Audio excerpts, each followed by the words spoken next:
going on, guys? Welcome to another episode of Bro History. It's Henry Zamota and Danny Abdel-Jabbar. What's going on, brother? Chilling, man, as per usual. How about you? I'm doing pretty well, man. I can't complain. I hope everyone is doing well, and I guess we'll just get started right away. We're recording late right now, so we gotta keep the show moving. It's a school night, and we've got a bedtime. Yeah, it's a school night. I love Lucy's off, so I need to go to sleep. That's how I grew up with Nick at Night. But yeah, I wanted to give like an update and then go into a more interesting topic that we mentioned last episode. We wanted to talk about Iran and keep that conversation going, specifically about the latest updates. And if you guys have heard, we last left off with the U.S. saying that they could potentially bring in 120,000 soldiers. Or more. Somewhere in the Middle East. We don't know where. But that was intended to say, well, 120,000 extra soldiers in the Middle East somewhere. They're going to be a ground force for invading Iran. Right. Well, it doesn't seem like that's actually really likely. And the reason why I don't think it's very likely is because I think the most people who are level-headed, I think pretty much everyone who has a straight head on their neck understands that there would be a huge consequence of invading Iran, meaning lots of dead servicemen, which we all don't want, obviously. And now they're kind of playing it off, saying that, well, we're not going to do that anymore. It's going to be, we're going to request 10,000 troops. There's no more threat. Yeah. The threat's really not there anymore. And the reason why that threat's not there is because of our tough rhetoric, like they back down. So hard-ass backpedal. Yeah, you can just kind of tell that it was just a bunch of grandstanding. That's what we said last episode, that it wasn't very likely that there was going to be an invasion, at least a ground invasion in Iran. Because I think everyone knows the risk. Like, people have known the risk for many years. And we live in a Western country, and Western countries cannot stomach casualties. Nope. No country should stomach casualties. Well, here's the thing. Countries have a really hard time stomaching casualties when it's a war of choice. Right. So when somebody is 5,000 miles away from you and they die in some desert, you're going to be like, what the fuck? Why did 20 Americans die this weekend in some desert? Right. I don't even know where I have zero clue what this, this province is. I don't know where this country is. Why did my neighbor's kid just die? It's really hard to justify that when you have like some grand moral mission. I guess they try to do that with Iraq. It's easier to make the case for those casualties, but it's going to be very hard to create that grand moral justification for invading Iran. Like, What are you going to say? 20,000 American soldiers died because someone who may be connected with Iran blew up a Saudi oil tanker. That's why all these people died.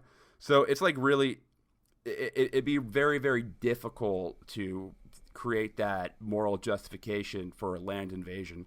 So that's why we never thought that would actually happen. And before we get started, and this topic kind of really leads into what we want to discuss. We mentioned this last episode that we wanted to talk about the war games that took place, which can give you kind of a taste of what war in Iran would actually be like.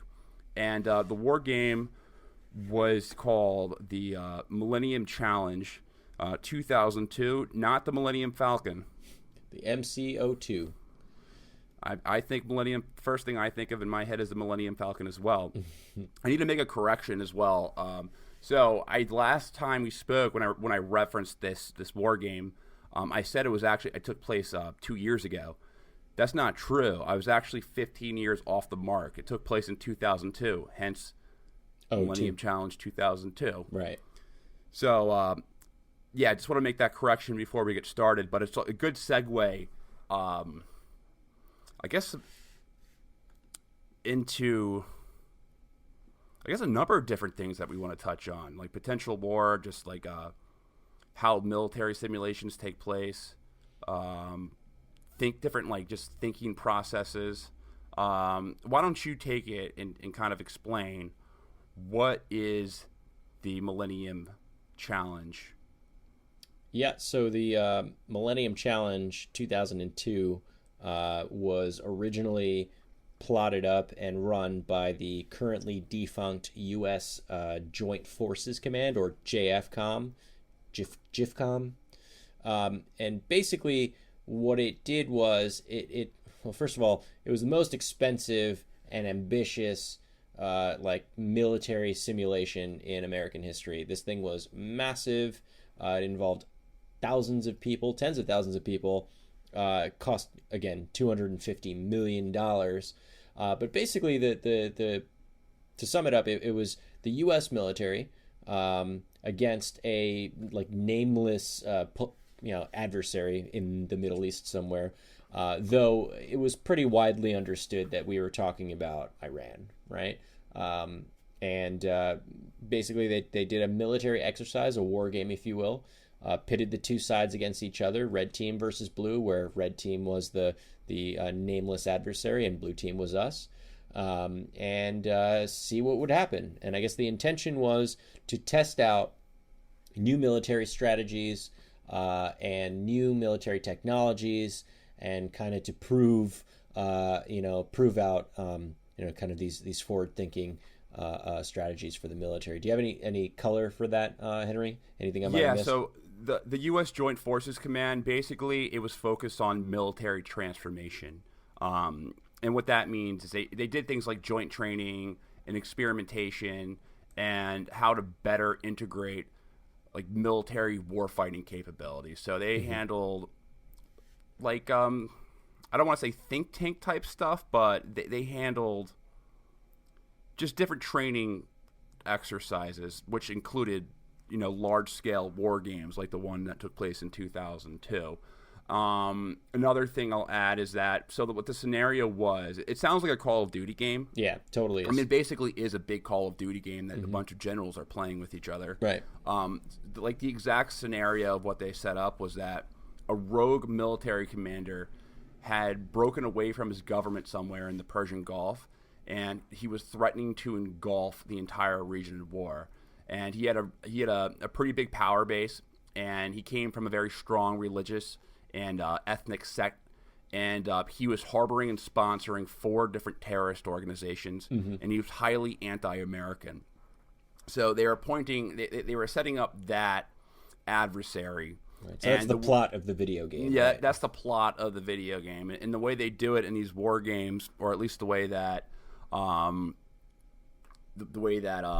the U.S. Joint Forces Command did it, is that they would set up a red team and a blue team. Right. And the blue team would always be, U.S. forces or U.S.-backed forces. They would be the good guy. That would be the playable character. Right. And then they'd set up a red team as well, which would be the NPCs, whoever, the non-playable characters, the bad NPC characters, or the terrorist in Counter-Strike, or the Zergs in StarCraft. I don't know, however you want to say it. And they'll just set up different types of objectives. Yeah, objectives. Yeah. So, for example, in this war game, the blue team's mission was securing shipping lanes, like things that we would want to do if we were in war with enemy weapons capabilities. Yeah. Compelling the other country to abandon its goal of regional hegemony, having the government back down, like that would be in the goals. Those are the objectives, right? And like in the red team, they would be trying to just, in reality, just preserve the ruling regime, and then reduce the overall presence of the blue forces in that region. So, I mean, pretty straightforward stuff of what you could imagine would be the objectives in a war between the U.S. and Iran. The war planning, this was a pretty big project, as Danny mentioned. 30,000 troops, $250 million, and $250 million is more than some countries spend and having their entire military budget. So Right. it's a pretty expensive project, and Right.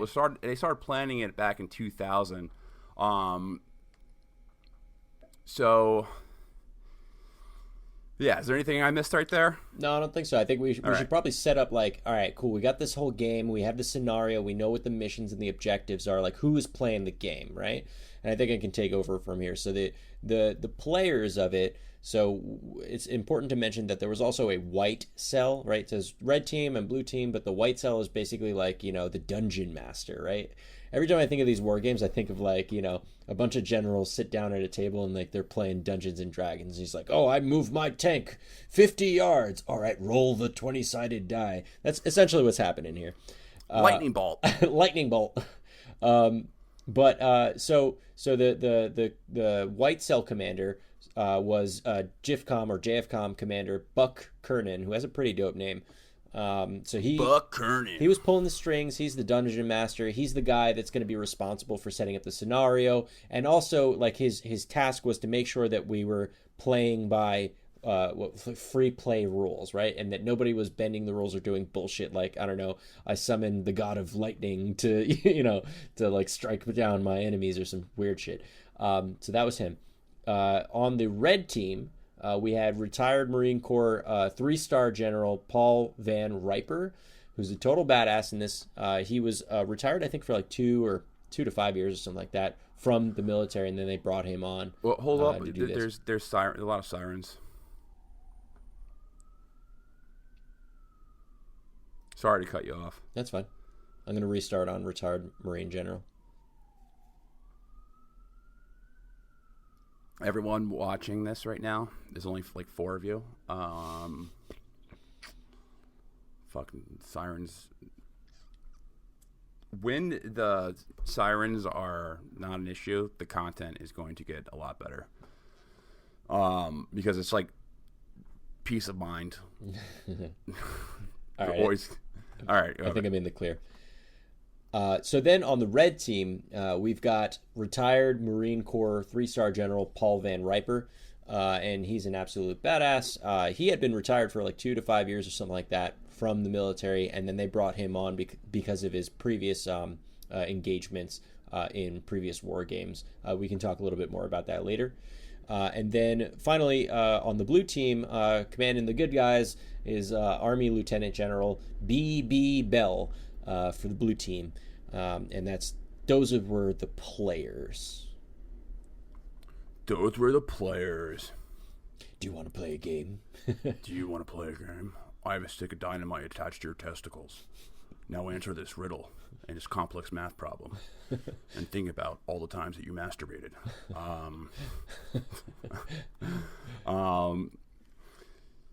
Yeah, so I guess let's like go into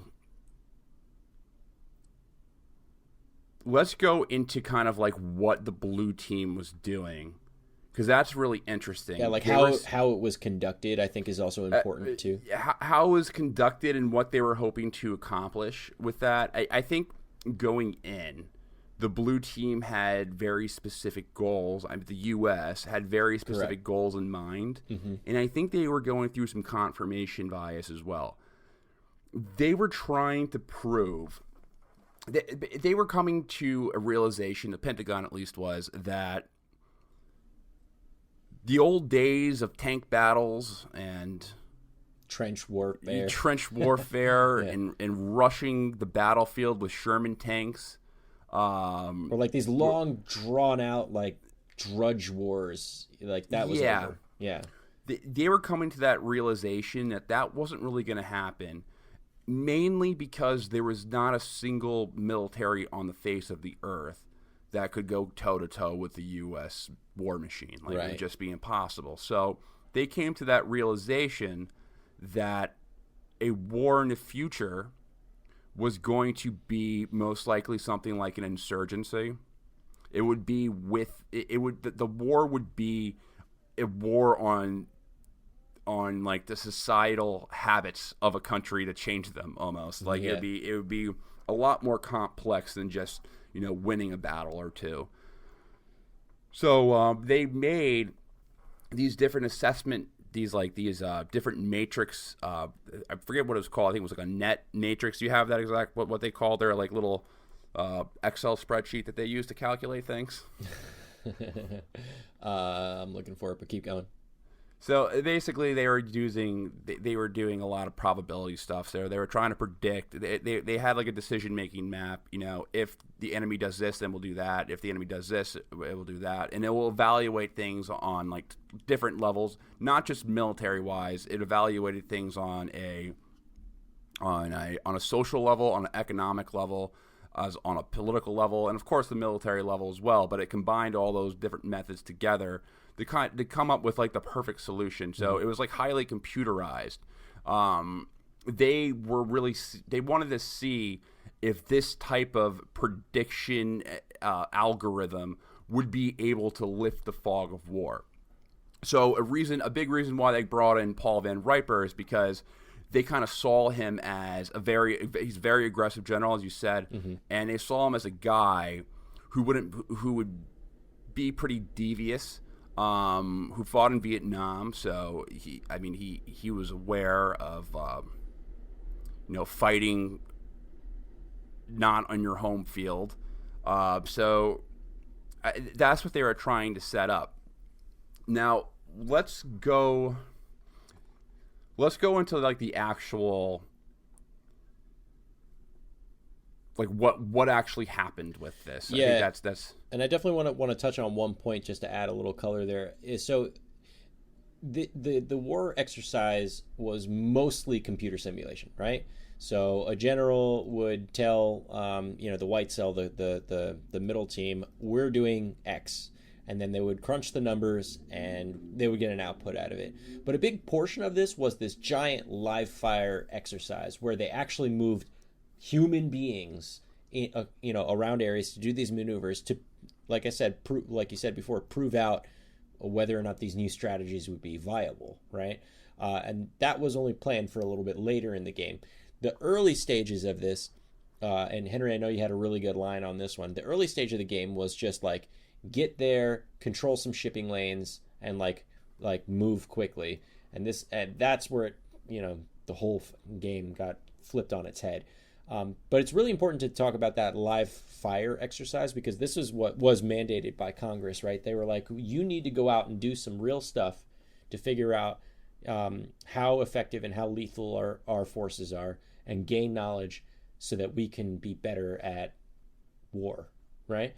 So this was like, that was the big point on it. Now, Henry, you want to walk us through like what day one looked like and how it got kicked off and started? Yeah. So what happened was that so opening day, blue team, they park an aircraft carrier battle group. So not just one aircraft carrier, a battle group, which includes amphibious assault vehicles, submarines, battleships, all that stuff. They were armed to the teeth. Yeah, they were armed to the teeth, and it's about 8 to 10 ships or so, including an aircraft carrier. No. It was more than that because of what the outcome was. It was a lot. It was a lot. It was a lot. So they parked an aircraft carrier battle group right offshore the red team's country, so fictional Iran. And they brought an invading force of tens of thousands of troops. And they issued red team an 8-point ultimatum, of which the final point was to surrender. And Van Riper, he knew that his country's political leadership, they wouldn't be able to accept this. And he believed that blue forces were going to directly intervene, and they were going to also preemptively strike. Right, and that's a part of that Bush doctrine, right? Yeah, exactly. Of jumping out and do these preemptive strikes as a defensive measure to like an immediate or perceived future threat to the security of the U.S. Exactly. So he basically figured that they were going to strike first, though in his head already it's like, I'm going to have to probably strike first in order to get a shot off because we'll just be annihilated if we don't. So what the blue team does is they don't surrender, obviously. So the blue team, they knock out their microwave towers and they cut their fiber optic lines. And the reason why they did that is because they're trying to force them to use radio. They want to monitor satellites and cell phone communication and things like that. Mm-hmm. So they're trying to force them to engage in a communication process that the U.S. could heavily monitor. And that's because their prediction chart, that's what they told them what to do. And what Van Riper does, which is very interesting, is that he is just like, okay, like I figured that was going to happen. And he started using motorcycles and couriers and motorcycle couriers, right? So motorcycle carriers and to communicate messages. So he didn't fall into that trap. He didn't use cell phones or use that. He was still able to communicate. It gets really interesting too, because like in addition to these, like literally sending people on motorcycles to send messages around the country on what to do, he also started doing some pretty interesting things. So in the Muslim faith, there is a thing called the adhan or azan. I'm probably butchering this. Sorry for our Arabic listeners out there. It's basically like 5 times a day on a loudspeaker, they'll like say a prayer, right? And they'll broadcast this out loud. And this is very common among Muslim nations, but they were hiding coded messages in them on when to strike. And since this happens 5 times a day, this is a pretty regular mode of communication, right? And another one that I picked up on was they were basically hiding coded messages in the light patterns on their airfield airstrips, right? So like they would change the pattern in the airstrips to indicate what to do and when to do it. So Van Riper was really, really clever, in his method of like how to get around the issue of, okay, I can't use fiber optic, I can't use regular, encrypted modes of communication. I have to figure something out that won't give away my position or what I'm about to do. And I think that's pretty incredible of him to think of. But when you think about it, though, it's like, yeah, it's intuitive and it's resourceful, but if he's able to think of that, then he's not the only person who would be able to think of that. Yeah, I mean, he's not like the only genius that can figure it out, right? I mean, it doesn't even take genius level ability to do that. I mean, yeah, I'm not trying to take a hit at him right now. It's very resourceful, and he's a great general. And I've listened to Paul Van Riper's other stuff. Like he's a very smart, educated guy, and he's definitely an academic as far as generals go. A lot of those, I feel like a lot of those Vietnam era officers, a lot of them were, if they weren't academics at the time, they became academics because there was so much analysis after the Vietnam War of what went wrong. Mm-hmm. So I think a lot of generals and officers at that time took a very academic approach to like figuring out like new ways in war to make it better. Right. So this guy was definitely a student. I know he was a historian as well. So, smarter than your average cookie, obviously, but like, I don't think that those unique instincts would be, lost on an Iranian commander. Just like think about this. Iran has been dealing with crazy sanctions for decades at this point. They went through a catastrophic war. Regime changes, all the they've gone through a lot of really bad things. So I would imagine that their population and their military core, and they have a good military. Mm-hmm. The Iranian Revolutionary Guard, by all means, is very elite as far as Middle Eastern military units. So I would think that someone would be able to think of something like that, and they have a plan like that. Right. So if he's able to think of it, I'm sure the Iranians would be able to think of the same thing.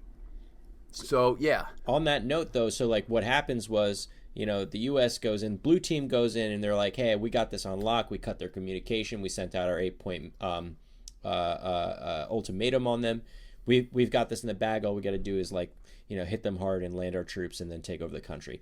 But Van Riper's smarter than that. So dude basically crunched the numbers and figured out how many So these military vessels, like the carrier groups, have these Aegis anti-missile, anti-rocket like autocannons, right? And they're pretty incredible, right? They have the ability to track and shoot down out of the sky missiles that come at them, and it's really, really effective. However, there is an upwards limit to how many rockets these things can take, right? And they crunched the numbers, they did some data, and they figured out we know exactly how many we think they can take, and they launched more. So as soon as the blue team crossed that like point of no return where they couldn't back out and retreat, Van Riper unleashes a huge barrage of missiles from ground-based launchers that they already had, but also they hid them in commercial ships. They flew airplanes at them, but they were flying them super low, and airplanes that didn't have like radio comms to like so that they wouldn't get caught by radio like radar. And also, this is the craziest part, he would load a ton of like small boats, fast moving boats, with explosives, like, and just do straight up suicide missions, right? They would run up on the ships and just blow themselves up, like, to hell with it all. And it was effective.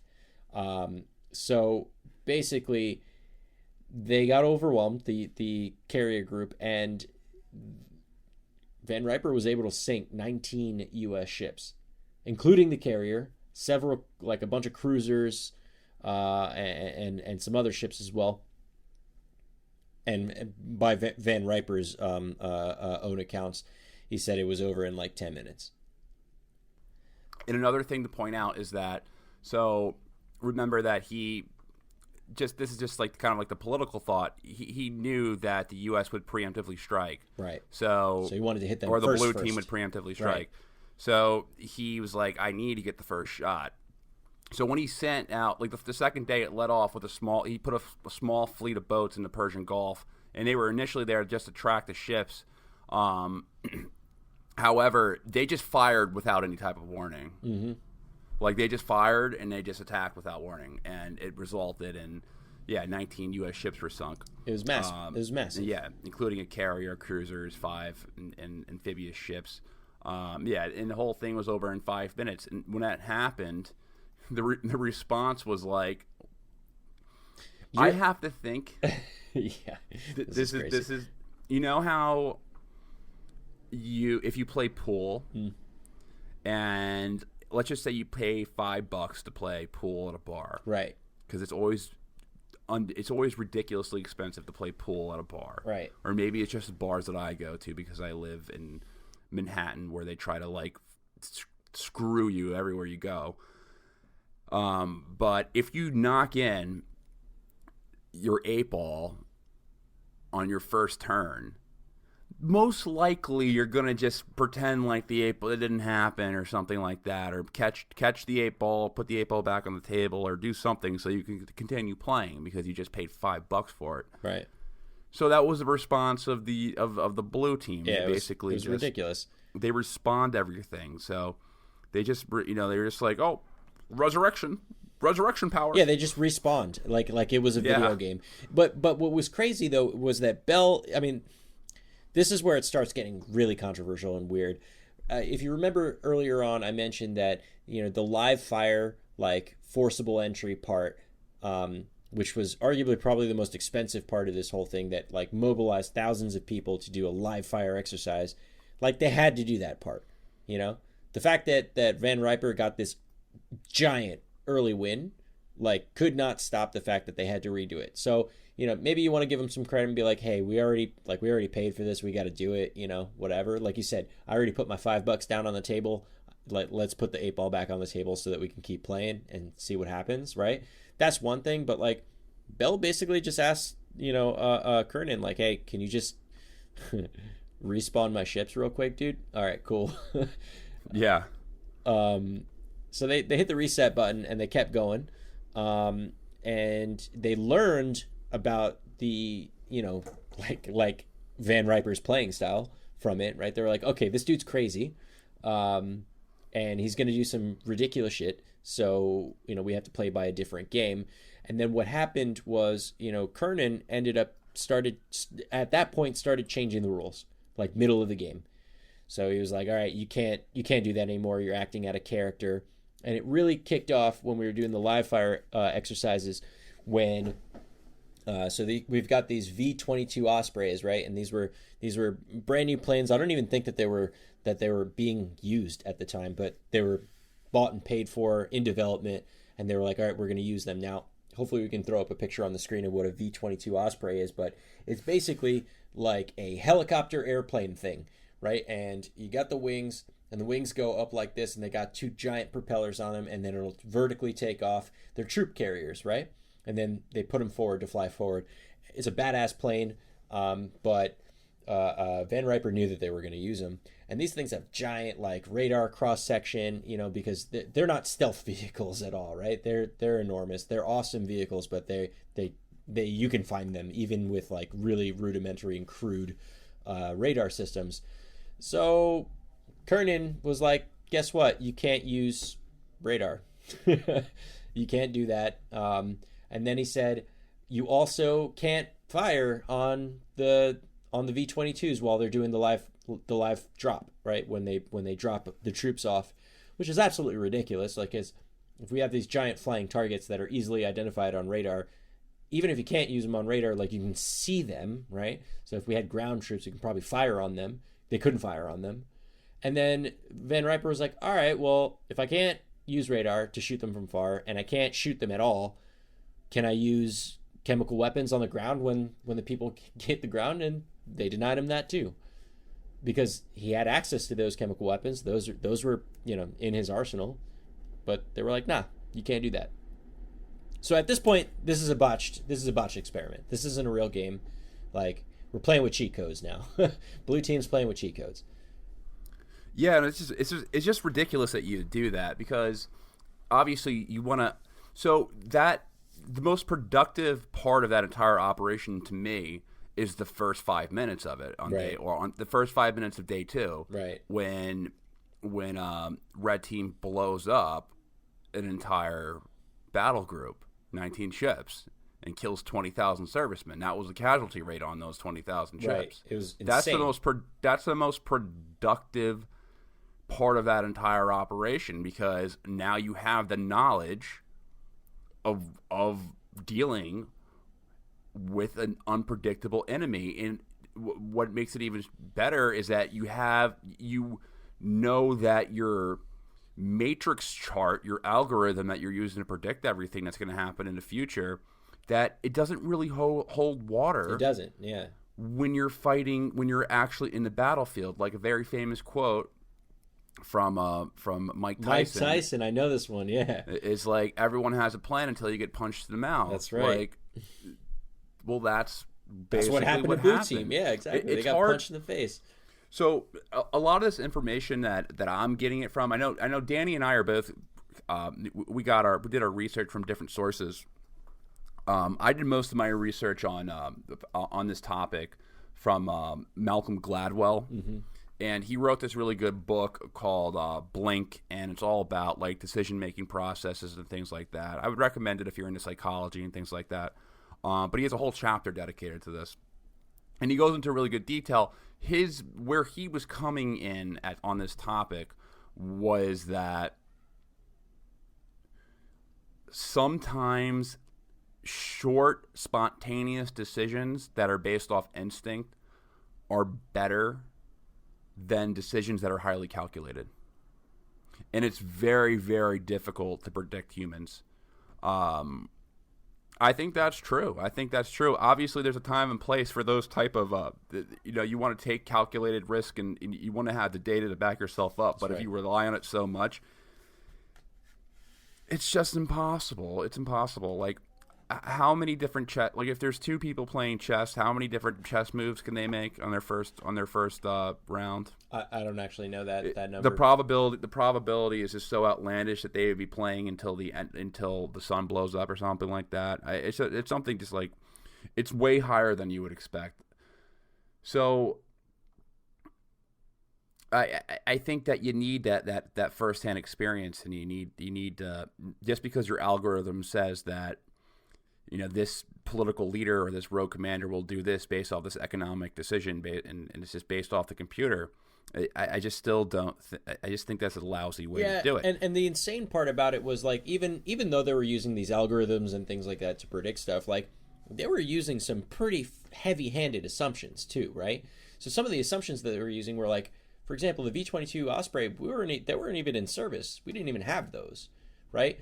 They didn't have, like, they were talking about using like air-based lasers that we didn't even have. They were talking about using like high intelligence, like oh Jesus, I wrote this down somewhere and I totally forgot. But basically like intelligence from radar and satellite, like jointly put together, just stuff that we didn't even have, frankly. The assumptions that we were making was insane. We were definitely, like, again, we were playing with cheat codes. It didn't make any sense. It didn't make any sense, and it just shows you something. I think it's like it illustrates a presumption that military technology is always going to give you the advantage in a military engagement no matter what. Right. I don't necessarily think that's the case. I don't think that it necessarily wins you a war. I think what it does is it saves people's lives. Sure. I think that's true. It saves people on whoever has a better technology's team. It saves a lot of lives. Like, most likely, without that technology, you're dealing with a lot more casualties. But it doesn't mean you're going to win the war. And there's been different case studies. I think the best case study is Afghanistan or Vietnam. Mm-hmm. I think Afghanistan is great because, like, dude, there's a bigger insurgency in Afghanistan now than there was when we went there. Right. So the U.S. didn't win anything. Mm-hmm. And they have far superior technology, far better training, far better everything. It became a war of attrition at that point, At the end of the day, most U.S. soldiers, the only land they controlled was a land that they stood on, So it's hard to prepare for things like that, especially when you're going to be fighting an enemy on their home turf who's going to be desperate. Like, you don't think that if someone invaded your country, you would fight to the death to defend your country, wouldn't you? Yeah, absolutely. I mean, if we take it a step further, like, we can pretend like aliens are invading, the Earth, right? We would do everything in our power to stop that from happening. We would do some crazy shit. Like, who's the guy like from Independence Day? Will Smith? Not Will Smith. The one who becomes the president or whatever. The president, the fighter guy. Not the president. The crazy guy who was abducted by aliens, who was also in the vacation movies. That was the dad of the president. It wasn't the dad of the president. It was I forget the actor's name. All right, forget it. What about him? So he flies into the alien ship to destroy it. Right. Well, he did that with Will Smith. No, Will Smith wasn't in the ship with him. It was his own. It was like a different plane battle. Oh, when he sacrifices his own life? Yeah, exactly. Yeah, you would exactly, do that sort of stuff if you were being occupied by some galactic Xenu type exactly, character. Which kind of points out like those speedboats with explosives and like the kamikaze shit. Like, yeah, they would do that. Randy Quaid. That's the actor's name. I did a quick search on that. So important. So, and it's just kind of crazy. It's just, if you have the sources and the material, you should be able to use it, even in a simulation. But then again, this took place in 2002, so it was a long time ago. But I mean, do you know anything about the consequences of this? Like, what? I know Van Riper was pissed off. Yeah, I mean, he quit, by the way. 6 days in, he was like, oh, fuck this shit. Like, this is not real. But he stayed on as, like, an advisor for the remainder of the 17 days. But he basically said, like, this isn't real. Like, this isn't free play, like they said. It wasn't an honest exercise. And, they keep changing the rules of engagement, middle of the game. Like, this isn't helpful, We're not learning anything out of this. And I kind of agree. Like, So on the one hand, when Van Riper struck them in the beginning, and they sunk 19 ships. Like I get why they would want to reset the ships, right? Because they did have this whole like planned thing to do the live fire exercise, and I get that. I'm honestly fine with that. Yeah, honestly, because they're not gonna go if. In reality, stop. Like game over. No, but if that actually happened, most likely the U.S. is not going to continue with its plan. Like, right, it's not going to go ahead with the ground invasion after losing an entire fleet and having 20,000 people die. It would be a huge catastrophe. Right, and the U.S. would have to rethink. military would have to regroup. So yeah, you plan this $250 million war game. Obviously, you're going to want to get your money's worth. Right. So, I mean, I get it. Just for the learnings, right? Okay, cool. We lost that first one, but let's just see if we hadn't lost it, right? How would we conduct this like live fire, like storm the beaches of Normandy type operation, right? But when they decided like, okay, cool, you can't shoot our airplanes. You can't use no chemical weapons. You can't like use radar. You can't use anything. We're just going to storm it like, you know, that's it. It's like, no, dude, like, no, we're not going to learn anything from that. You know? Like, yeah, and just like the handicaps was like the big thing. Yeah. That's really like I understand the refloating the ships thing. Like that makes sense, obviously. Like, but the putting handicaps, I think was dumb. But it just goes to show you anything can happen. And Van Riper was very pissed. I've heard interviews with him. He basically said that. Like the level of, a lot of this was just for bureaucratic reasons. There was political reasons. He said like validating a concept that had failed, basically. Yeah, they were trying to validate a concept that had failed. It's a lot like the episode that we did on the Bradley armored fighting vehicle. You know, like same idea where they were fixing all of the live fire tests and saying like, oh no, this is totally fine. We're going to completely empty the gas tank when we shoot a rocket out of it so that it won't blow up, or we're going to put sand in the bullets instead of like explosive, like actual bullet gunpowder and stuff so that they don't explode, And it wasn't until someone decided like, hey, let's do a for realsies live fire exercise that they exposed all of the vulnerabilities of the program and then they had to make updates to it. And I'll say this. He did say that was probably one of the worst cases of that going on, but I mean, I don't know if that's happened anymore. That's obviously the most famous, mainly because of just like the striking numbers involved with it, right. Like the 20,000 servicemen in the fleet that was destroyed. Right. But you have to think like that type of thinking. There's been simulations about a potential invasion in the Persian Gulf because I know the country was obviously anonymous, but it was Iran, right? Well, I mean, like, so the report came out on it. So how it ended was obviously Blue Team won, right? Like they won, they mission success, right? And obviously Van Riper's pissed off about it, and he was like writing to a couple people about like how he was worried that some of this stuff was going to leak, that and it did leak to the media, and then JFCom got mad at him for speaking disparagingly about it and tried to like backpedal and be like, no, it was totally fine. Like we won. We all the things that we set out to prove, we proved. But then 10 years later, like the actual report came out. It was not public for a long time, so that got released 10 years after in 2012, and it was 752 pages long, and it talked about how we got caught off guard, and a big reason why was because we were using old playbooks, old playbooks that other people knew about, definitely Van Riper knew about, and the reason why we were perceived to be the winner was because we had advanced technology that we didn't even have.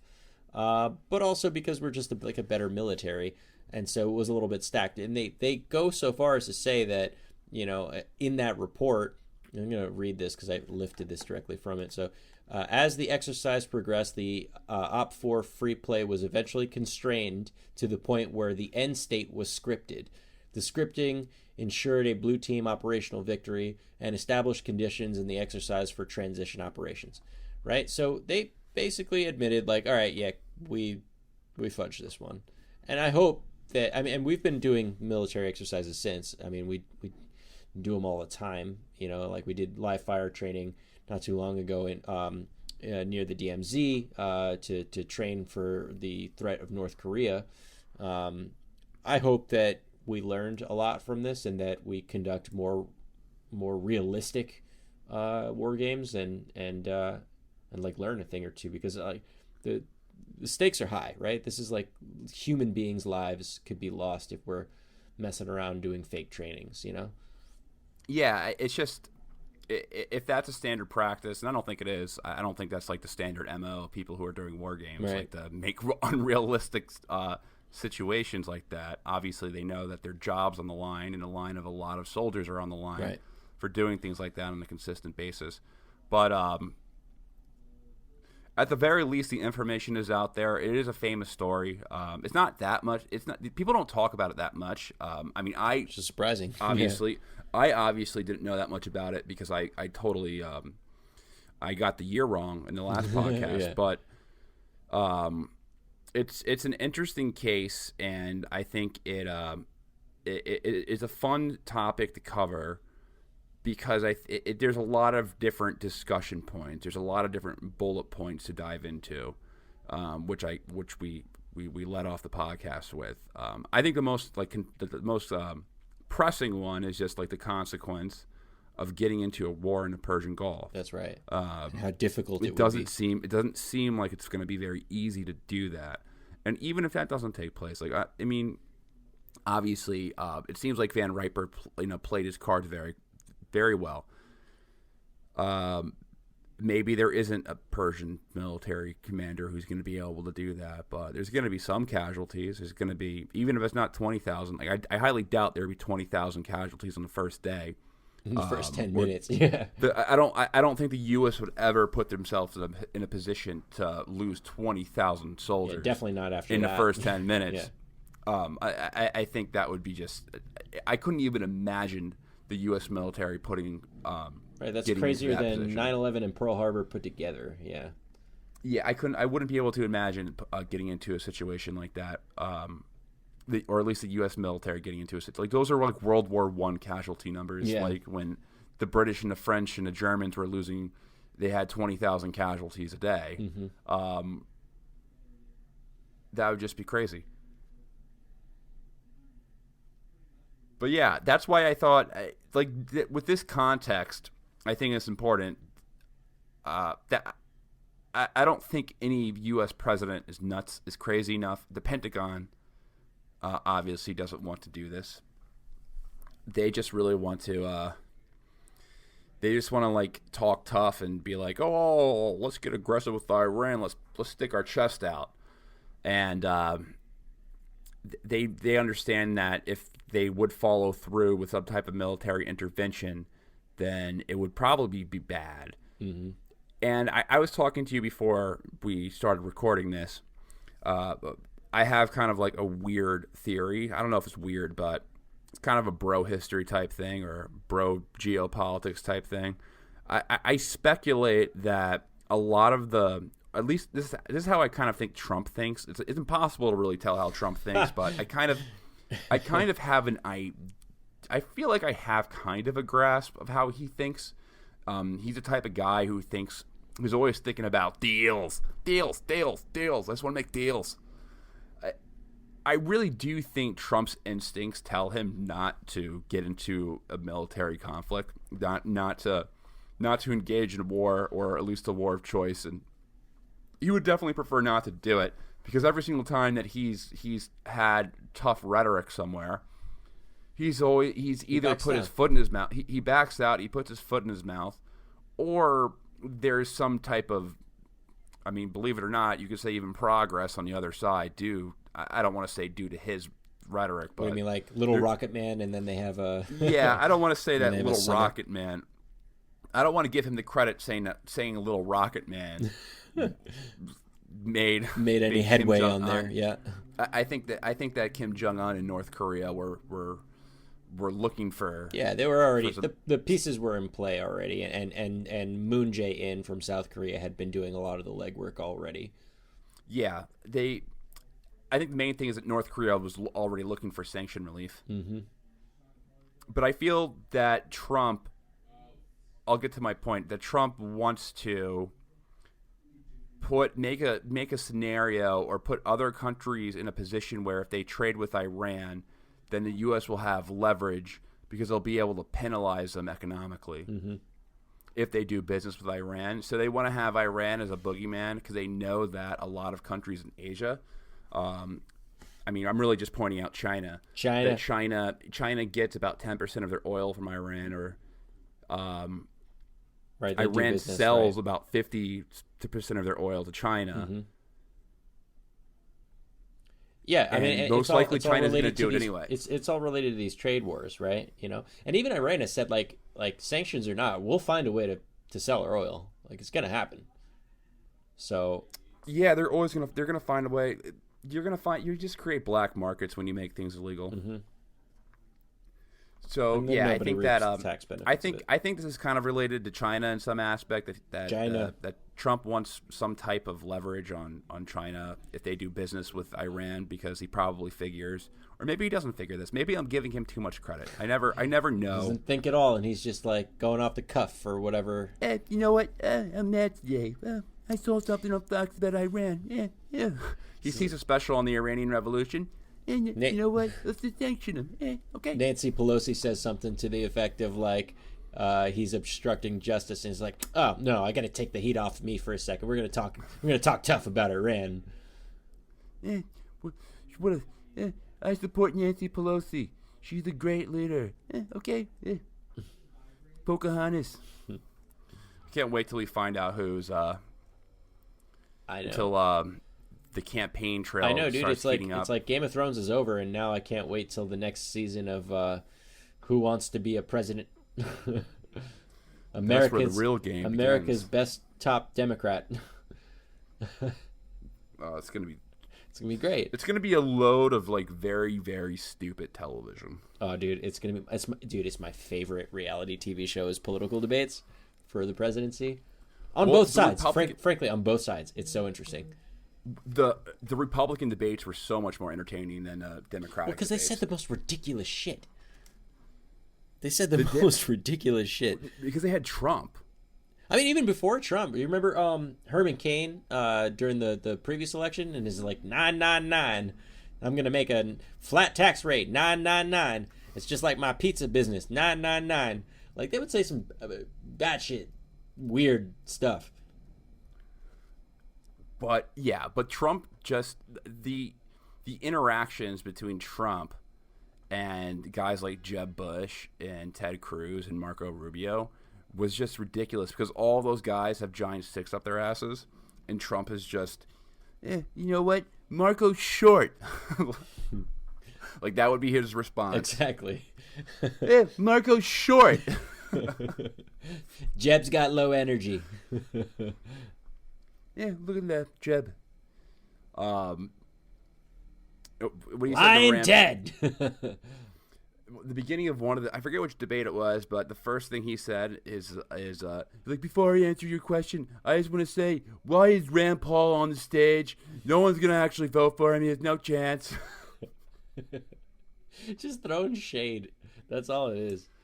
My favorite part of the entire election was when, I forget, I think it was the second debate. Somebody asked him about releasing his taxes, his tax return. I'm under audit. I can't do it. And he said, the guy who asked the question was like, Donald Trump, when you were on my show, you said that you would release your tax returns. And he said, and Trump responded, he's like, well, first of all, nobody watches your show. Sick burn, like, bro. First of all, no one watches your show. Lowest ratings ever. And at that time, we're just like, I don't even care what he says next. Love him or hate him. There's one thing you have to admit about Donald Trump: you can't stop watching him. Yeah, it's like a train wreck, man. It's just like, this guy is so entertaining. This guy's a star. He's a star. He's entertaining in all the worst possible ways. He's also hilarious. I give credit. My favorite, I always find myself liking Trump when he does something funny. Like, I have to admit, like, when he called Elizabeth Warren Pocahontas, I thought that was incredible. And when he said the Trail of Tears, and that he had that Trail of Tears God.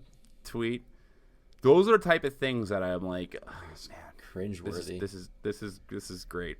I mean, yeah, like all the political comedians give him credit too. It's like, you can't make this shit up. Like, this isn't even a funny, like, late night TV show joke. Like, he just throws it out for them. It's like he's not leaving any good material for, all the actual comedians. But those things that he does that people find inappropriate on a social level, those are the things that I find redeeming about Donald Trump.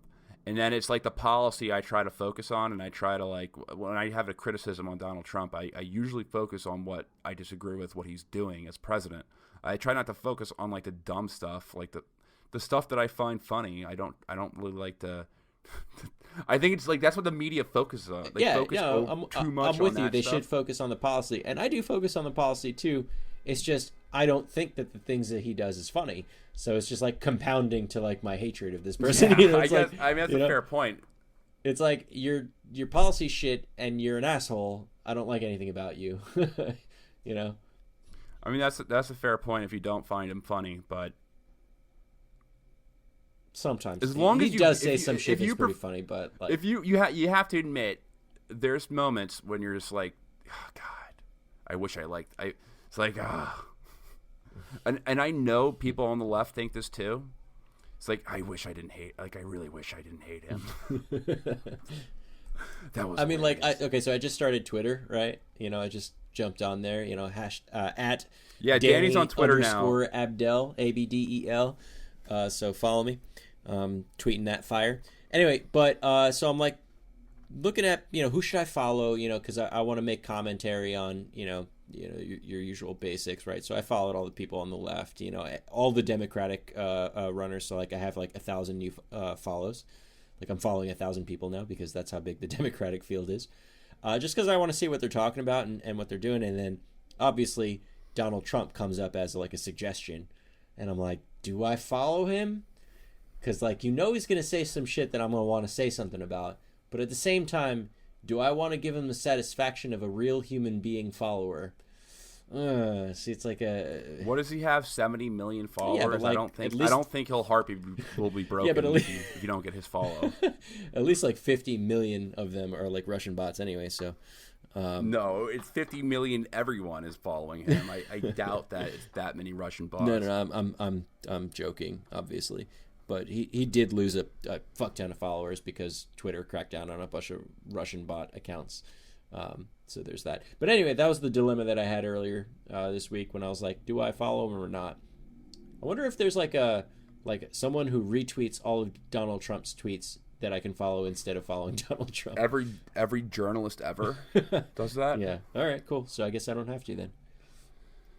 All right. What are we at right now? All right. We're probably over an hour. Yeah. I think we've been on for about an hour and 20. I'm not sure what the recording is right now, but everyone, thank you so much for joining today. I hope you guys got a lot out of the conversation. If you guys are still listening, make sure that you rate and review the podcast. If you're on if you're on iTunes or listening on an Apple device, it really helps our show grow. I've been seeing a lot of reviews come in lately, so I really do appreciate it. So rate and review. It really does help us grow the show. If you really like us, you want to support the show further, we do have a Patreon account where we release like extended podcast as well as our archive selection as well. So the link's in the description below. And Danny, anything you want to add? You want to plug your Twitter again? Yeah, so that's at Danny_Abdel, Abdel. Hit me up. All right, cool guys. Enjoy the rest of your day. See ya.